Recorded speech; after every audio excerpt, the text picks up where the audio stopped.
8h41, une chanson qui va certainement plaire à notre invité parce qu'elle est tirée du film Un homme, une femme. Et c'est l'initiatrice d'un projet de salon qui d'ailleurs va avoir lieu les 23-24 septembre. Ça s'appelle Salon Inspiration, elle et lui. Et entre autres, il y a Marcel Leboeuf, notre collègue animateur ici, qui va donner une conférence. Mais on va parler du parcours, moi, parce que c'est ce qui m'a surtout inspiré quand j'ai lu un peu les quelques notes biographiques de la démarche. Parce que derrière les réalisations, souvent, parfois, il y a des parcours qui sont un peu difficiles, sinon tortueux. Pour nous en parler, nous accueillons celle qui a fondé le salon Inspiration, elle et lui, Ginny Martineau. Bonjour, Madame Martineau. Bonjour. D'abord, juste brièvement, le salon elle et lui, c'est pas un salon de mode, là.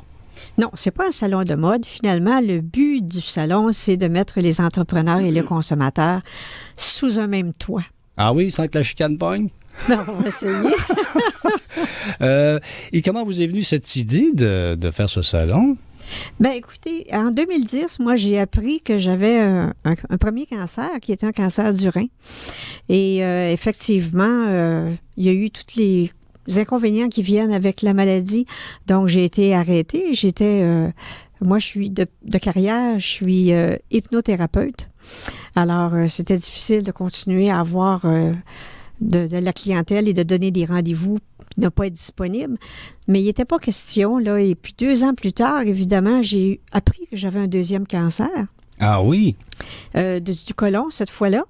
Alors, évidemment, c'était comme, malheureusement, il était sorti de sa zone de confort. Ah oui? Alors, ça a été la chimiothérapie, tout ce qui s'en suivit.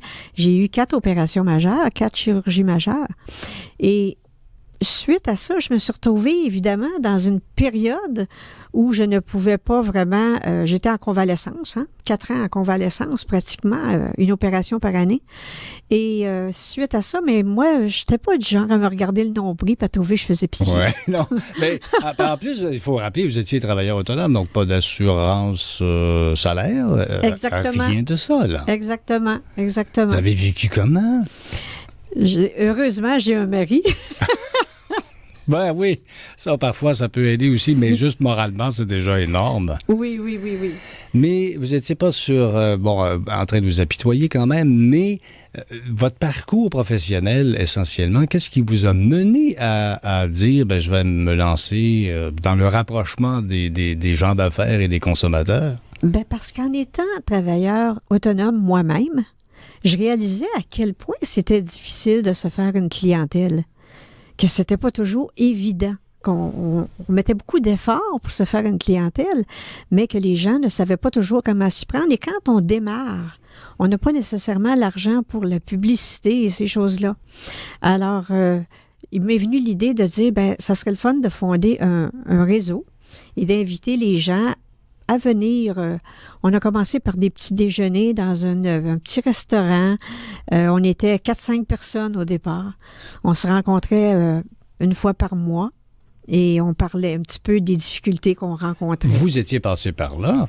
Oui. Et donc, vous vous êtes dit, pendant les 4 années, qu'est-ce que je peux faire pour aider les autres? Voilà une bonne idée. Oui, tout à fait.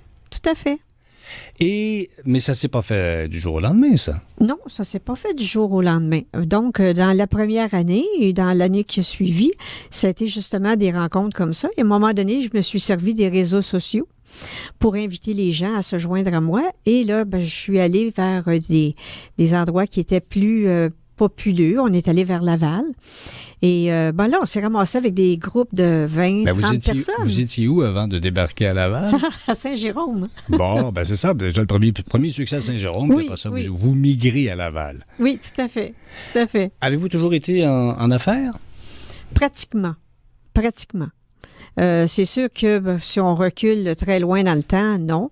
Mais à partir de plusieurs années, je vous dirais, là, dans les derniers 25 ans, oui. Et dans quel domaine vous étiez? Parce que là, vous n'êtes pas hypnothérapeute depuis 25 ans, c'est ça? Oh, pas loin. J'étais dans le domaine de la santé, consultante en gestion santé-bien-être.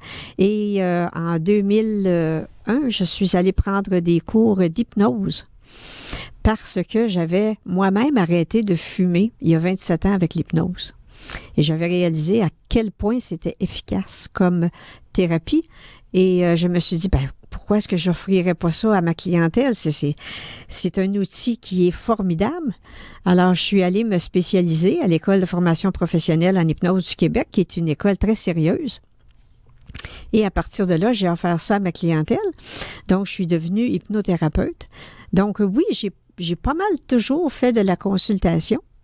Et à partir de là, je me suis rendu compte à quel point c'était pas toujours facile quand on démarre. Et j'ai voulu aider les entrepreneurs à démarrer. Et Inspiration, elle et lui, c'est parce que, dans le fond, vous voulez aussi vous adresser en particulier aux femmes. Non, pas nécessairement. Parce que les femmes entrepreneurs, il y en a beaucoup moins. Il y en a quand même beaucoup, mais non, c'est justement pourquoi j'ai fait le salon Inspiration, parce que je me suis dit, bon, c'est beau d'avoir un réseau de gens d'affaires, là, mais on rencontre toujours d'autres gens d'affaires. Et moi, je me disais, notre clientèle, c'est pas nécessairement, oui, ça peut être d'autres gens d'affaires, puis ils peuvent aussi nous référer, puis ça marche, le bouche-à-oreille, c'est fantastique. Sauf que, dans la vie réelle, je sais pas moi, la caissière de l'épicerie où on va chaque semaine peut aussi être notre cliente. Et ça, je me suis dit, comment est-ce qu'on mettrait les entrepreneurs et les consommateurs en lien les uns avec les autres? Et de là, l'inspiration du salon. Et, ce salon-là s'adresse donc à une clientèle très, très large. Oui, une clientèle très, très large. Et pourquoi elle et lui? Parce que justement, la majorité des salons, si on parle le salon de la femme, pour ne nommer que celui-là, ou les salons soit ésotériques ou sur la santé, s'adressent beaucoup aux femmes. Et quand la femme dit à son mari, je m'en vais dans un salon en fin de semaine, est-ce que ça te tenterait? Le mari a le goût de dire, oh, je suis pas sûr, je pense que je vais regarder ma partie de hockey finalement. Alors qu'en appelant le salon, en allant chercher le thème, elle et lui, je veux faire savoir aux hommes qui sont le bienvenu à notre salon et qui vont avoir des choses pour eux. Vous attendez combien de participants? On vise à avoir 2000 visiteurs. Oui, parce que c'est une première, là. C'est une première. Et durant ce salon, qu'est-ce qu'il va y avoir? Je parlais de la conférence de Marcel Leboeuf, là, mais oui. il y a d'autres choses également. Oui. Premièrement, on a une 50aine d'exposants dans les domaines les plus divers. Donc, les visiteurs qui vont venir vont trouver des choses dans divers domaines et apprendre des choses aussi. Alors, ils vont être là pour apprendre. Il y a des kiosques d'information. Oui, tout à fait. Tout à fait. Donc, oui, il y a aussi un petit peu de magasinage, c'est bien sûr, mais aussi des personnes qui sont là pour parler de ce qu'ils sont dans la vie et de ce qu'ils font. Et on va avoir aussi une salle d'atelier. Et puis ça, c'est le fun, parce que c'est différent. Donc, les personnes qui vont être sur place, exemple, une personne qui dit, Moi, j'aimerais ça un plan d'affaires, là. Il y a des gens qui vont pouvoir les aider à avoir au moins les premières lignes, là, les premiers conseils. Oui, des coachs d'affaires qui vont être là, c'est sûr. Et il n'y a pas juste Marcel Leboeuf, il y a d'autres personnes aussi qui vont être là aussi. Il y a Mme Josée Boudreau qui va être là avec son conjoint. Alors, évidemment que dans le cas de M. Marcel Leboeuf, ce qu'on est très, très, très heureux, c'est que il y en a beaucoup qui disent, moi, je l'ai vu, il est formidable. Et effectivement, moi-même, je l'ai vu et c'est vrai qu'il est formidable. C'est pas pour rien que j'ai choisi M. Leboeuf.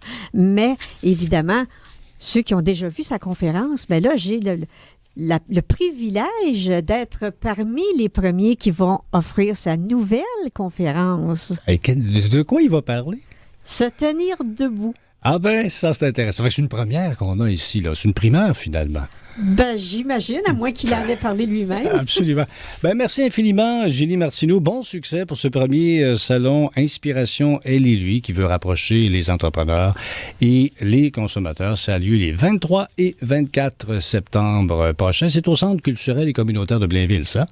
Non, c'est au Centre culturel et communautaire Thérèse de Blainville à Sainte-Thérèse. À Sainte-Thérèse. Merci infiniment d'avoir été avec nous. Ça me fait plaisir. Merci infiniment. Il est 8h50. Voici Michel Rivard et méfiez-vous du grand amour. On ne sait pas pourquoi, d'ailleurs.